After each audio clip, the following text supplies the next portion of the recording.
प्रिय दर्शकों, doctor Sanjay Kumar Shastri YouTube channel में आपका कोटि कोटि स्वागत, अभिवादन, राधे राधे। बंधु, आइए जान लेते हैं साल 2026 मकर राशि के जातकों के लिए कैसा होगा। बंधुओं, जो लोग हमारे चैनल से पहली बार जुड़ रहे हैं वो इसे सब्सक्राइब जरूर करें, बेल आइकन दबाएं, लाइक करें, शेयर करें और इस प्रामाणिक जानकारी को सब तक पहुंचाएं और पुण्य प्राप्त करें। बंधुओं, मकर राशि के करोड़ों जातक इस पृथ्वी पर होंगे।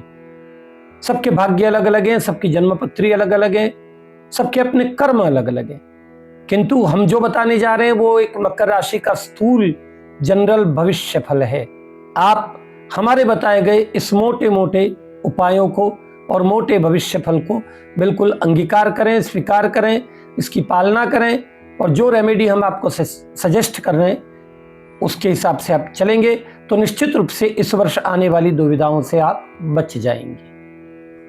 तो आइए मित्रों, जान लेते हैं क्या लाभ होने वाला है, क्या हानि हो सकती है, किन किन पक्षों में आपके लिए शुभ रहेगा, कहां आपको धोखा खाना पड़ सकता है, समस्त बातें हम आपसे कर रहे हैं। सबसे पहले बात करते हैं हम आपके सकारात्मक पक्ष की। तो सकारात्मक पक्ष ये है कि प्रतियोगिता परीक्षा देने वाले विद्यार्थियों के लिए वर्ष बहुत उत्तम है।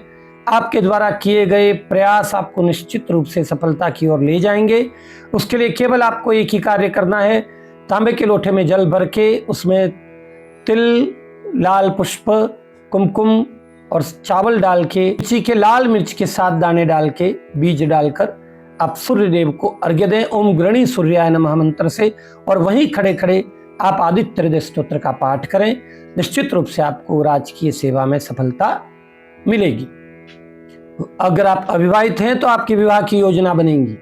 आपका गृहस्थ जीवन अनुकूल बना रहेगा, व्यापार बहुत अच्छा चलेगा। अगर आप कोई साझेदार रखना चाह रहे हैं व्यापार में तो भी आपको नुकसान नहीं होगा। आप अच्छा मुहूर्त देखकर विद्वान ब्राह्मणों से संपर्क करके अपनी कुंडली दिखाकर आगे साझेदारी का व्यापार भी कर सकते हैं। किसी नए व्यापार का आरंभ भी आप कर सकते हैं। निवेश के क्षेत्र में आप सूझबूझ से काम लें।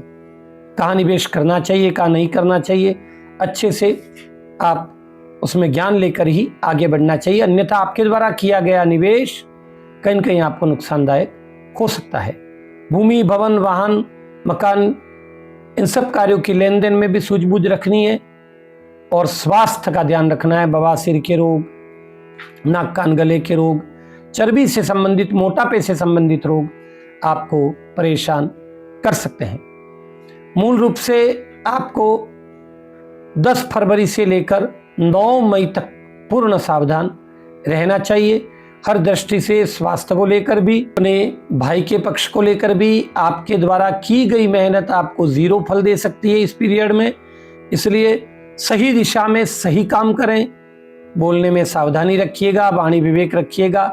माता, मित्र, भूमि, वाहन, पशु, खेती, सबसे आपको माता के स्वास्थ्य से आपको सजग रहना चाहिए। माता के स्वास्थ्य को लेकर अन्य पक्षों में, पशु, वाहन, सब में आपको सावधानी बरतनी चाहिए।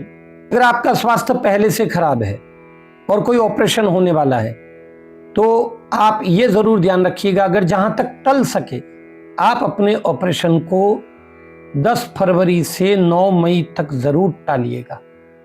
ये समय आपके लिए कुछ हितकारक नहीं होगा अगर आप अस्वस्थ पहले से हैं तो। और अगर करना ही पड़े, चिकित्सक की परामर्श से आपको करना पड़े, तो अच्छे मुहूर्त में अच्छा समय देखकर ही आप अपने घर से प्रस्थान करें। मंगलवार को कभी भी चिकित्सा, शल्य चिकित्सा अर्थात ऑपरेशन इत्यादि कार्य नहीं कराना चाहिए। भद्रा का समय का त्याग करें। भद्रा में अस्पताल नहीं जाना है, भद्रा का त्याग करके ही आपको प्रयाण करना चाहिए। इन बातों की सावधानी आपको जरूर रखनी चाहिए।